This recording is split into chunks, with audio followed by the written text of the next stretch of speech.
Le désordre urbain et l'insalubrité, deux phénomènes de grande ampleur qui tyrannisent l'image de la ville de Tchon.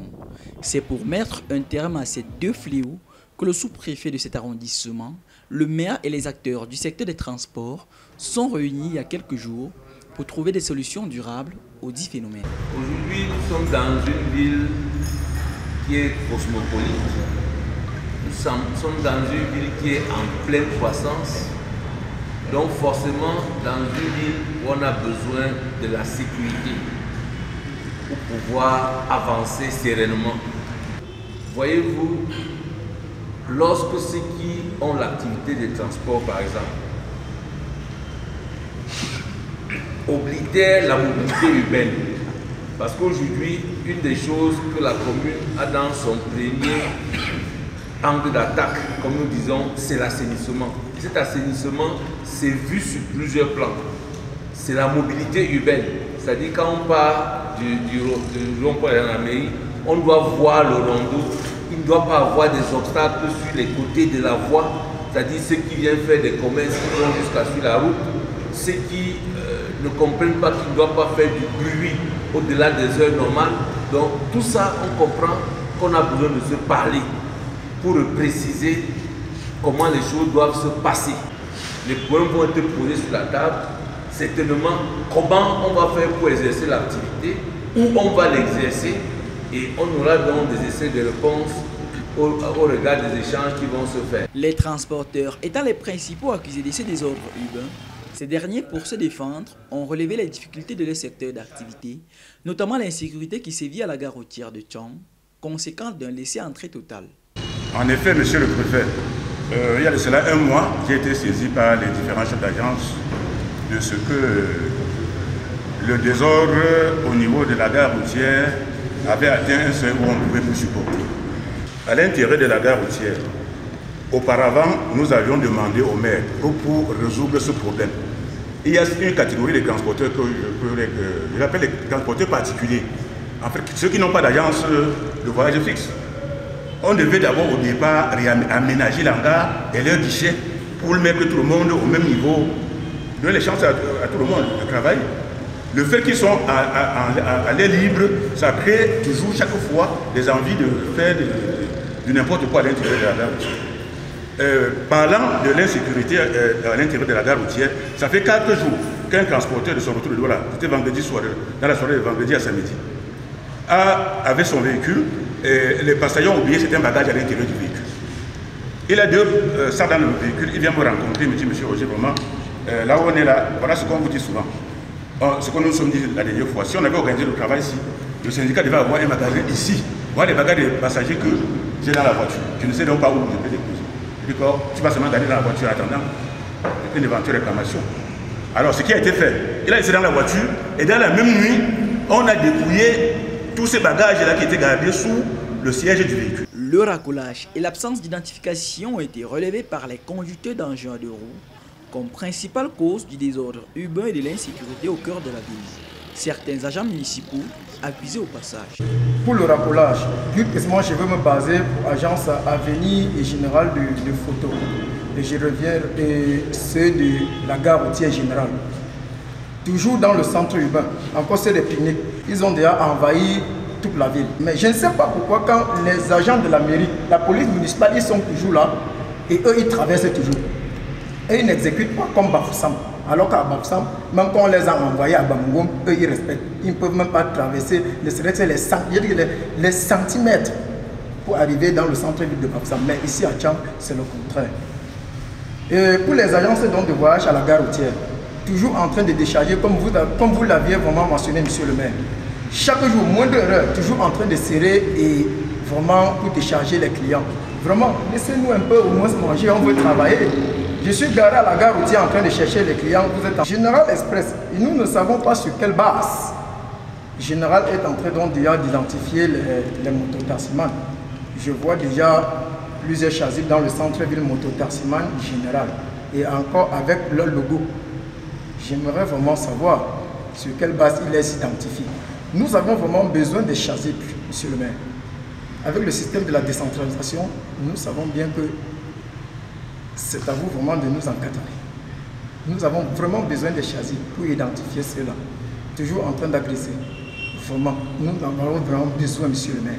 On vous en prie. Face à ces multiples remarques, des pistes de solutions ont été proposées, notamment la création de 2 points de ramassage aux 2 extrémités de la ville pour les véhicules de transport, le renforcement de la sécurité à la gare routière de Tchang, la pose des caméras de surveillance et d'importantes annonces. Le maire Sanou, qui est 4e adjoint, a travaillé avec moi sur l'informatisation. Vous savez qu'on a déjà cloisonné votre activité par secteur. Il est question qu'avec vous, parce qu'on a même sorti l'échantillon des chasubles et le document qui comporte les éléments d'identification de chaque mototaximan dans la ville. Il est simplement question maintenant d'actualiser ce qu'on avait commencé en partageant avec le sous-préfet pour qu'on passe évidemment à l'action. Et il sera simplement question qu'ensemble, on aille réidentifier les secteurs, s'il y a des nouveaux secteurs, et qu'on passe à l'action. Parce que les modèles échappés sont là. Et je profite pour vous signaler aussi que la commune a presque convaincu déjà quelqu'un qui va apporter des bus dans cette ville. L'assainissement du secteur des transports passe aussi par la conformité de certains acteurs de ce secteur. Ce qui donne le droit à un individu de faire du transport, ce sont les titres de transport, notamment la licence de transport et la carte bleue. Et dans la ville de Tchang, les pique-niques, premièrement, exercent cette profession sans licence de transport et sans carte bleue. Alors qu'à côté de leur voisins les plus proches, à savoir Général et Avenir, par exemple, ils se plaignent généralement de ça, qu'ils payent leurs taxes et ont à côté d'eux des personnes qui font la même profession, mais sans titre de transport. On a aussi donc les clandos, comme on les appelle souvent, qui font le transport sans titre de transport, sans licence de transport et sans carte bleue. Étant donné que nous sommes dans l'optique d'assainir ce secteur, je souhaiterais que quand la municipalité va recaser tous ces différents acteurs du secteur du transport dans des points de chargement, que les pièces, les titres de transport en fait, soient demandés pour faire partie de ces camps de chargement-là. Parce que pour faire du transport, il faut la licence de transport et il faut la carte bleue. Maintenant, je vais m'adresser à l'endroit des taximans. Nous rendons compte que beaucoup de personnes exercent cette profession sans avoir le permis de conduire, et les mototaximans ont cette fâcheuse habitude de ne pas faire les cartes grises de leur moto. Ils sont sur des motos qu'ils conduisent, qui les produisent l'argent, mais ils ne font pas de carte grise. Et quand on vole leur moto, ils se plaignent. Pour le sous-préfet de Tchang, la priorité demeure la libération dans les plus brefs délais des gares-stations dans la ville. Et ça, je porte ça sur ma tête. Interdiction absolue aux responsables des stations-service de céder leur espace pour embarquement et débarquement. Quand je le dis, c'est parce que ce sont des espaces très sensibles. Ce le maire l'a développé tout à l'heure. C'est quand il y aura un accident grave dans ces stations qu'on va dire les autorités ont vu mais n'ont rien fait.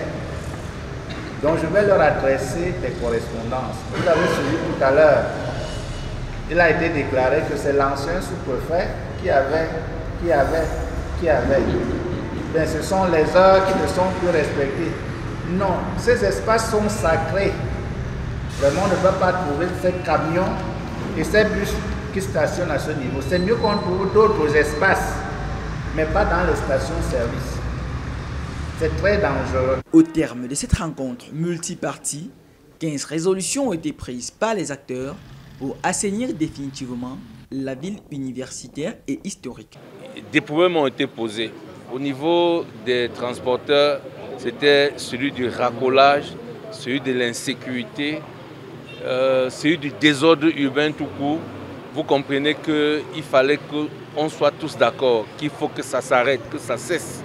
Et ce qui est intéressant, c'est que ces acteurs se sont exprimés, ont posé clairement leurs difficultés. Et n'oublions pas que ceux qui étaient en face d'eux ont écouté, notamment l'autorité administrative représentée par le préfet, le magistrat municipal que je suis, mais également les forces de maintien de l'ordre et même de sécurité qui étaient là pour qu'ensemble nous soyons d'accord qu'il faut que le désordre cesse, que le racolage cesse. Il est question que tout ce qui transporte gagne leur vie sans désordre humain et qu'on tue le racolage qui est une des causes de nos misères. Évidemment, il ne faut pas qu'on ne parle pas des débits de boissons. Les nuisances sonores sont des choses qui commençaient à prendre de l'allure au niveau de notre cité. Et nous avons été contents de voir que celui qui représentait ce segment-là est lui-même dit oui, il y a de l'insalubrité qui ne fait que les gens se mettent à l'aise n'importe comment. Et nous avons ajouté qu'il fallait que le bruit cesse, que nous puissions tracer les parkings, mais surtout que la mobilité urbaine soit une réalité.